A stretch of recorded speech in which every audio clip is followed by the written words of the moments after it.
Sarah, welcome to moneyHOP Q&A session. Great to have you over here today. So today we are going to talk about postgraduate profile. As you know, a lot of students are going abroad every year to pursue their postgraduation. So apart from academic qualifications or scores, what are the other elements that can make a profile stand out? Sure. So first of all, thank you so much, Vishnu, for this opportunity. I really look forward to this.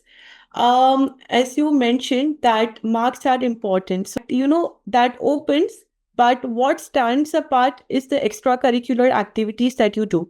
So definitely you can say that marks is something that opens the door, but what really makes you stand out is what you have done beyond the classroom. So I can just give you one example that I had a student who had good marks, average scores, but she was really good with her extracurricular activities, right? So, and she even did a course in data analytics. So, when we applied to the top universities in the US, although she did not meet the GPA criteria, that was 3 and above, okay, her GPA was around 2.8, but she had done internships in data analytics and she had a certification. So based on those, she got an admit into her dream university. Like most of the students after graduation would go for part-time jobs. They might take internship in some company and all, right? How does this look in the postgraduate profile? Does it add any weightage or is it a blocker? How do the profile see it? See, personally, I would say that the part-time jobs, internships are basically beneficial for the student because at the postgraduate level, besides academics, the university wants to know how the student can apply the knowledge in practical areas.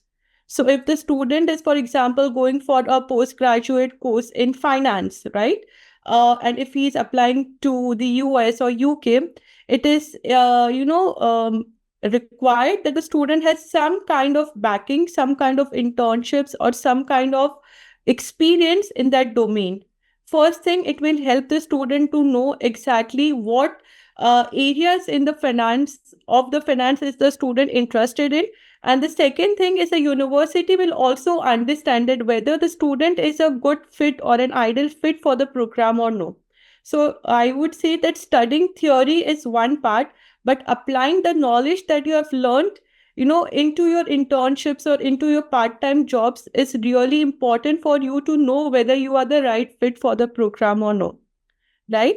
I would say that I have a student. Currently, I'm working with a student, and she wants to go for master's in finance, quantitative finance, right? And she's currently in her last year. So we are working together, and as of now, she is doing an internship, okay, in that same domain. So this will definitely help her to understand whether she wants to take this career ahead, because whatever you do now is what you will have to do for the rest of your life, for the rest of 40 years of your life. So it's very important to kind of implement the learnings of your academics into practical environment so that you know whether you want to do this for the rest of your life or no. So you already mentioned about the importance of extracurricular activities. And what about some leadership roles the student has underwent? So does focusing those kind of volunteering or leadership activities add weight to the profile? Does it make the profile stand out? What is your take Yeah. on this?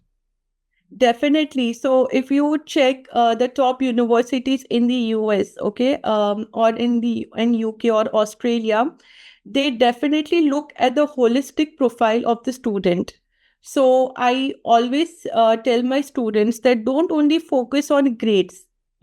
Grades are a very important part in the student's profile, but other things like extracurricular activities, leadership roles, participation in debate competitions, NGO, participation, voluntary activities, all these things play a very important role. So the university does not want a scholar. They already know that you're good in academics, but the university wants to see that how can you contribute, okay, to them in that environment additionally. So it is always advisable to have overall, involvement in other activities also. Say if you are good in sports, then, participate in your inter-school sports, in football or cricket or whatever you're interested in. If you're good in music, then, just learn music, participate in competitions. If you're good in debates, then, participate in debate competitions in your school or at your undergraduate level in your college. All these things are really important, because when you're applying to the university and say the top 100 universities, okay, according to the QS ranking, they always want the student to not only be good in academics but also have a very good understanding of the world that exists outside academics. And for that, you need to participate in things, you need to understand things in a better way. So when I was searching about the postgraduate profile, two words like strike me. One is SOP, and the other is letter of recommendation. So what are these? How important are they for postgraduate profile? Okay, great. So, see, the statement of purpose is what SOP is. Okay, statement of purpose basically means uh, your life, okay, in a snippet.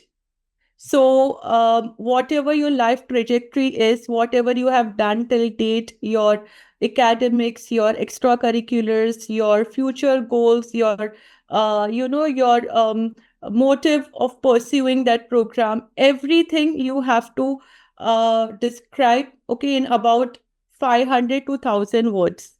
Okay, it is called personal statement or statement of purpose. And I would say that this is one of the crucial document, okay, when it comes to a PG application. Because sometimes what happens is that even if, okay, God forbid, you are not able to perform well in your academics, okay, your GPA is not good. But if you have a strong SOP or a statement of purpose, okay, many a times the university will grant you the admission based on your SOP. I have seen a lot of students nowadays relying completely on ChatGPT, which I would say that it's a strong, strong no.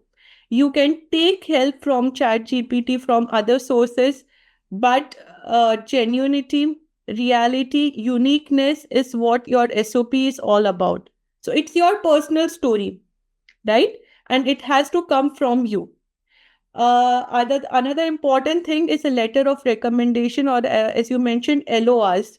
So LORs are also very important because these are the recommendation that your professor gives to the university. That okay, the student studied with me for these many years, and I've taught these many subjects to the students, and the student is really good in those subjects.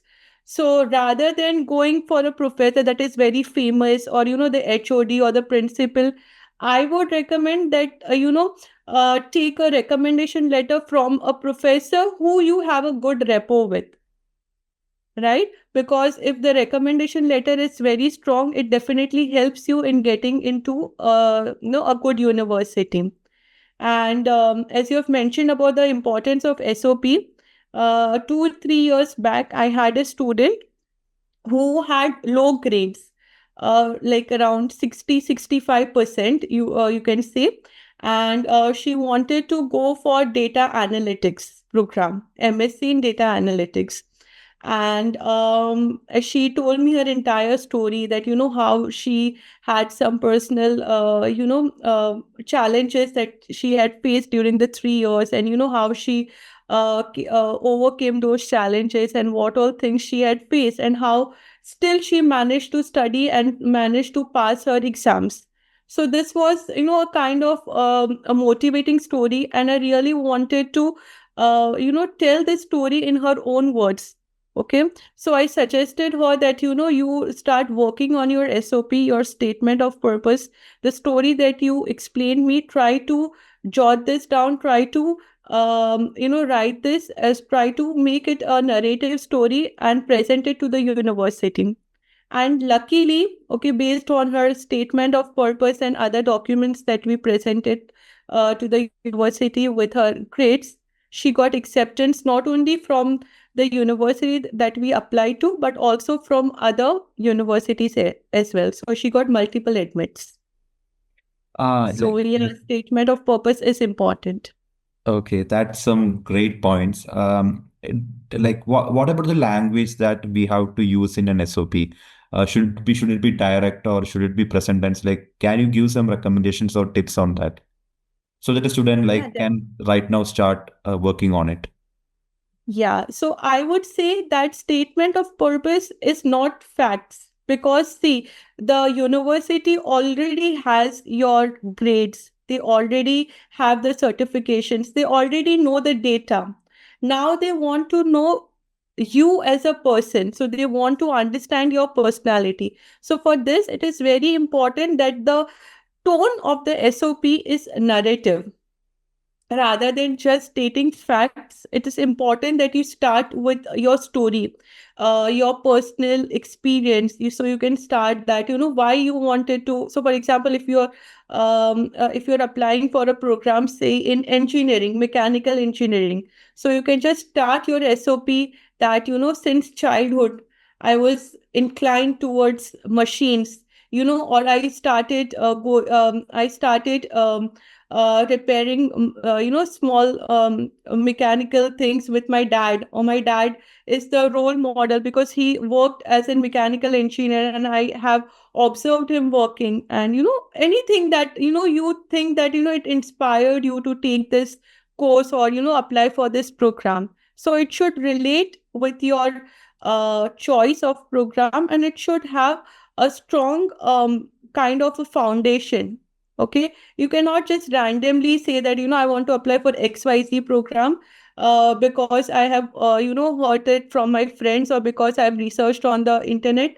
The university does not want to know that. The university wants to understand why you have chosen the program. So for this, they should know your foundation, and they should know that why you are the right fit for the program.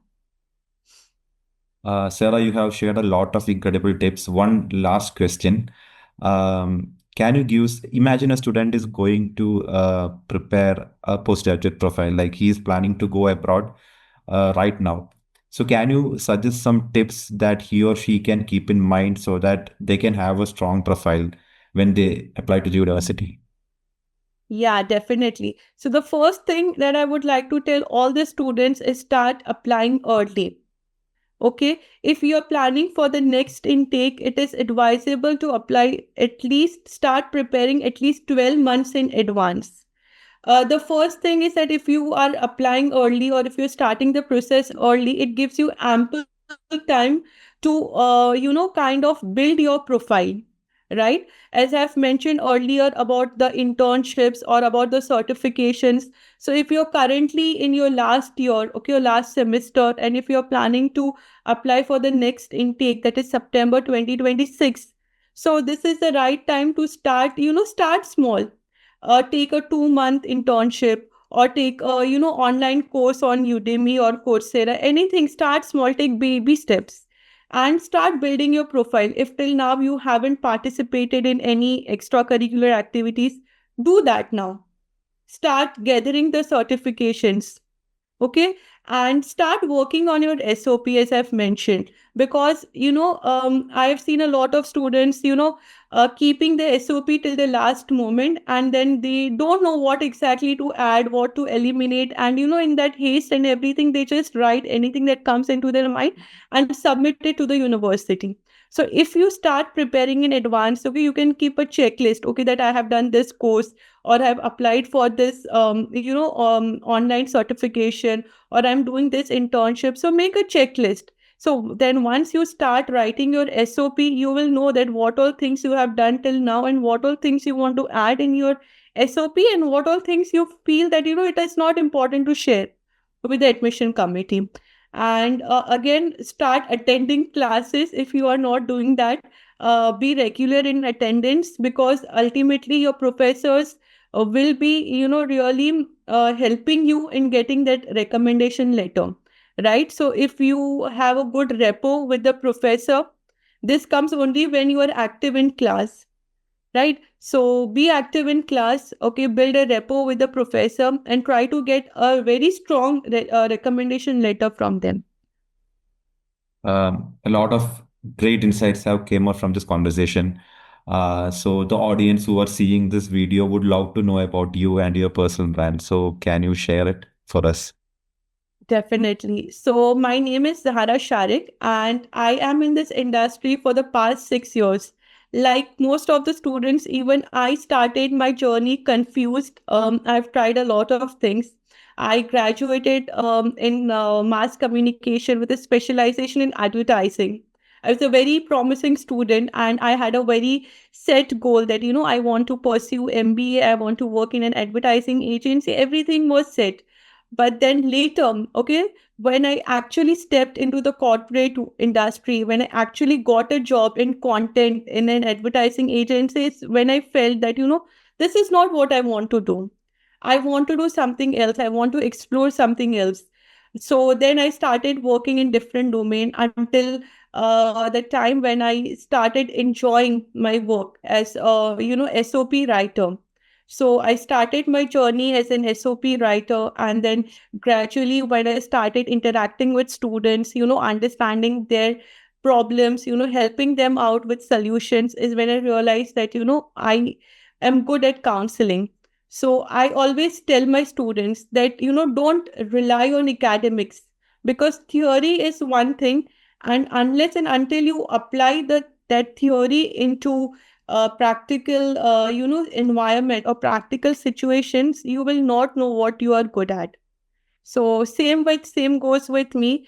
Today I have completed more than 5 years in the education industry.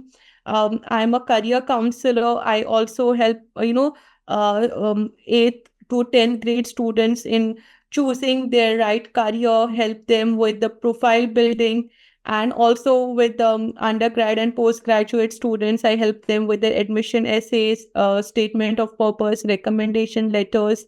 So yeah, this is my journey, and I always tell my students that believe in yourself, because I did, and today I'm really happy in the position I am.